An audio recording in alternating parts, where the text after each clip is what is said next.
El siguiente invitado no necesita presentación en la pantalla porque va a ir a pelo y tampoco necesita presentación presencial porque es Javier de la Cueva, uno de los mayores abogados que hay en España en tema de derechos de autor, de los más combativos además en Twitter, y vino hace ya 3 años como invitado.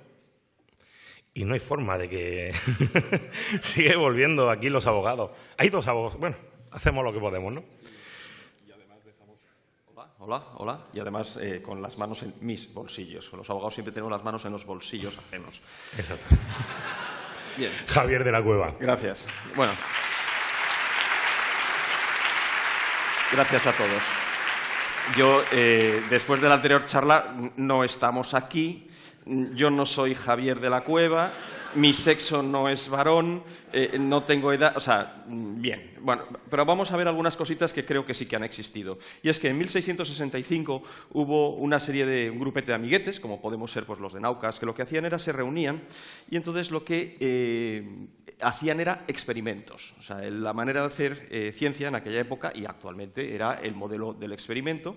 Y entonces lo que hacía era, llegaba uno con unas determinadas pruebas y entonces lo que hacía era miraba a ver qué se podía, si se podía reproducir. Entonces, en ese grupo de gente, que era la Royal Society, a partir de 1660 en Londres, y que era el sistema de clubs de amigos que existían en aquellos momentos, lo que de repente pues hacían era, no como aquí, que te llama Peláez un día a las 9:30 de la mañana, oye, que hoy es 20 de septiembre y que no has mandado tu presentación. Peláez, que en la vida utilizo presentaciones, no me llames a las 9:30 de un sábado. Aquellos sí que hacían presentaciones, lo que pasa que no eran formato ASCOPoint, sino que eran en formato que escribían para que los demás pudieran reproducir los experimentos que esa persona llevaba a cabo. Y entonces otros 2 grupos, otras 2 personas del grupo de amiguetes lo que hacía era, llevaba a cabo, intentaban reproducir lo que se hacía por esa persona que había hecho una determinada propuesta. Y eso, al final, se escribía en lo que se llamaba un registry book, que era el registry book de la Royal Society. Y entonces ahí lo que era un registro que era secreto, porque de esa manera evitaban lo que ellos denominaban la usurpation, o sea, la usurpatio latina. Esto es lo que hoy le llamarían la piratería. Hacer que esto resulta que no es de esta persona. Entonces, para evitar que alguien lo que hiciera fuera se apropiara de los sistemas ajenos, de las ideas ajenas, de los experimentos ajenos, pues entonces ese registry book era secreto. ¿Qué es lo que pasa? Que Henry Oldenburg lo que se dio cuenta es que de esa manera el conocimiento no podía avanzar. Entonces, a partir de 1665, lo que nacen son la primera publicación científica, que es el modelo que actualmente también se sigue. Estamos hablando de 1665 y son las Philosophical Transactions. Entonces, a partir de ahí, el modelo, por tanto, que se sigue, tiene en síntesis 2 elementos que son absolutamente cruciales. En primer lugar, tiene que existir un aspecto público. O sea, la ciencia tiene que ser pública, el conocimiento tiene que ser público y la difusión del conocimiento tiene que ser público, porque de esa manera lo que luego se puede producir es, al someterse a la crítica general, a que todos podamos criticar y a que todos también nos podamos plantear si tenemos, que nos caemos, tenemos doble personalidad, nos llamamos Javier de la Cueva, etcétera, etcétera. O sea, pero eso lo hacemos con la ciencia, con ese experimento que se ha hecho, esa reproducibilidad. Entonces ya lo que podemos hacer es decir, bueno, esto no ha funcionado, este experimento no es válido, o podemos dotarle de lo que es lo que luego posteriormente Popper ha denominado como es la refutabilidad, o sea, la refutabilidad de la ciencia. Entonces, el primer aspecto es que la ciencia tiene que ser pública, se tiene que publicar lo máximo posible y tiene que alcanzar al mayor número posible. Y el segundo de los elementos que es absolutamente esencial para la ciencia es que la ciencia es una conversación. No puede existir ciencia si no existe conversación, si no existe una relación, si no existen roles. El hombre es lenguaje, eso es lo que nos dice ya la filosofía moderna. La filosofía moderna lo que se basa es en el paradigma lingüístico. Somos lenguaje, somos personas que hablamos, somos gente que, como dice Gadamer, estamos siempre en abierto. Nuestra exposición pública está en abierto, todos nos pueden criticar, todos nos pueden hacer y estamos socialmente metidos dentro de un sistema continuo de conversación. La ciencia, por tanto, tiene ese sistema de conversación. Y ese sistema de conversación es absolutamente esencial.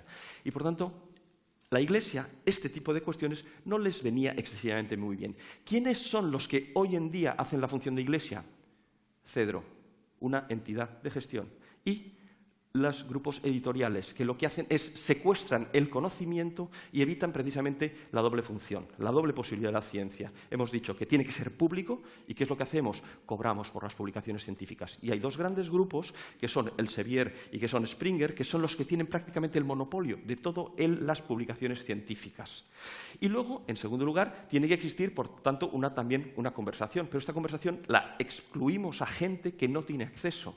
Hay universidades españolas que ya no tienen acceso a suscripciones. ¿Por qué? Porque Springer y Elsevier lo que te hacen es, te venden determinados paquetes. Las universidades españolas en su conjunto, en los últimos datos publicados por Review, más la biblioteca del CSIC y las bibliotecas de las universidades españolas, se gastaron en el año 2011 115 millones de euros. Y ahora el Ministerio, gracias a las peticiones de CEDRO, le mete a las universidades españolas un canon por los campus virtuales, en los cuales lo que puede existir es del orden de unos 8,5 millones de euros anuales que van a salir de nuestros bolsillos. Bien, no hay dinero, como siempre, para la ciencia, no hay dinero para experimentación, pero sí que hay dinero para esas asociaciones privadas que precisamente pertenecen a los medios de comunicación. Los medios de comunicación, las televisiones, los periódicos, todos esos que continuamente nos están dando toda la basura, y el Telecinco, que antes se decía, y el Gran Hermano, todos esos son los que le están quitando dinero precisamente a las universidades y a la ciencia, dinero que pagamos nosotros de nuestros bolsillos. Las GAE de los libros, CEDRO, quedaos siempre, por favor, con este nombre. Es de lo peor que existe precisamente para la cultura, porque no nos olvidemos que hay dos modelos culturales. El primero de ellos se autotitula cultura, dice nosotros somos la cultura, y son precisamente los del bestseller, los de Rambo 9, son los de la música del verano, y esos van y dicen es que nosotros somos precisamente la cultura. No, ustedes no son la cultura. Cuando pensemos en propiedad intelectual, pensemos en la academia y pensemos en la ciencia. ¿Y cuál ha sido la respuesta que ha hecho la academia para evitar precisamente o para seguir con la difusión de la ciencia? Llevar a cabo esto, lo que se llama el Open Access. Y dentro del Open Access, de aquí a poco tiempo empezaréis a que os empezarán a contar y a decir qué tipos de Open Access hay. Entonces, el Open Access tendremos, precisamente ahí lo he puesto, y entonces, claro, la verdad es que para hacer una presentación que tuviera 5 colores, simplemente, pues mejor lo dejo ahí puesto, y entonces, bueno, pues ese sábado por la mañana, a pesar de Peláez, pues puedo dormir, ¿no? Y entonces, eso, así yo vengo bien energizado y no me caigo. Y entonces, ¿qué ocurre? El Open Access tenemos un sistema que es el Open Access dorado. ¿El dorado en qué consiste? El dorado consiste en aquellos journals, o sea, en aquellas revistas que están online y que todos podemos descargar y tener acceso a lo que es la revista. ¿Cómo se financian? Se financian precisamente mediante dineros que están pagando las instituciones públicas normalmente, los departamentos de las universidades. Por tanto, en lugar de estar ya pagando por tener una suscripción a la revista, lo que se paga es previamente la revista para que la revista ponga online sus contenidos. Y ese sería el sistema Golden. Luego tenemos, y ese no nos olvidemos, es el modelo revista, el modelo journal. Y luego tenemos otros 4 sistemas, y estos 4 sistemas son los de los repositorios. Cuando cualquier investigador hacemos un paper, lo que hacemos es, normalmente, podemos hacer un preprint, o sea, un draft, un borrador inicial. Y luego, muchas veces, ya lo hemos enviado, se hacen las correcciones y se publica el resultado final. Bueno, pues entonces en los sistemas de repositorios tenemos en primer lugar el white, las revistas que son white. Y las revistas white, no sé por qué les llaman blancas cuando resulta que conforme nuestra cultura tendrían que ser negras. Esas, al autor, le quitan todos los derechos y le dicen, no, si tú quieres publicar conmigo, todo es mío. Tienes que vender tu artículo para mí y soy yo el único que tiene derechos sobre ese artículo. Y entonces ya está. Eso es el white. Tú, autor, no tienes ningún tipo de derecho. Y muchas veces tenemos que tragar porque son revistas de alto impacto y lo que nos permiten es precisamente tener una buena acreditación en sistemas como ANECA o los sistemas bibliométricos correspondientes. Porque, claro, vivimos muchas veces de una bibliometría. Luego, en segundo lugar, tendríamos el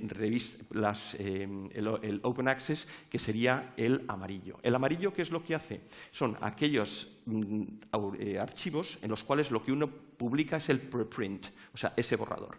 Luego tendríamos el Open Access azul. El Open Access azul es aquel en el cual lo que nos permiten es también publicar el postprint, o sea, el artículo ya plenamente realizado, el que se ha publicado. Y luego tendríamos las green. ¿Y las green cuáles son? Las green son la mezcla del amarillo y del azul, que son las que nos permiten que pongamos todos los drafts anteriores, que pongamos los preprints, que pongamos los postprint, etcétera, etcétera. Entonces, 1665-2014. El sistema sigue siendo exactamente igual. En síntesis, tenemos que decir que para que exista ciencia, para que exista conocimiento, para que exista filosofía, para que exista cultura, lo que tiene que existir es Hobbes en 1651 lo decía cuando publicó en el Leviatán, en la parte inicial del Leviatán, lo que le está diciendo al rey es: y yo le entrego este libro, entre otras cosas, por la cantidad de conversaciones banales e intrascendentes que existen. Eso sigue existiendo hoy en día. Entonces, separar el grano de la paja, y para separar el grano de la paja tenemos, por tanto, siempre que establecer esos dos sistemas. En primer lugar, una publicidad, que esto tiene que ser público, y público significa que además es de todos nosotros, y luego, en segundo lugar, que tiene que generarse y que tiene que dialogarse dentro de un proceso de construcción entre todos nosotros. Y si no es así, no se llama ciencia, será otro tipo de cosa. Muchas gracias.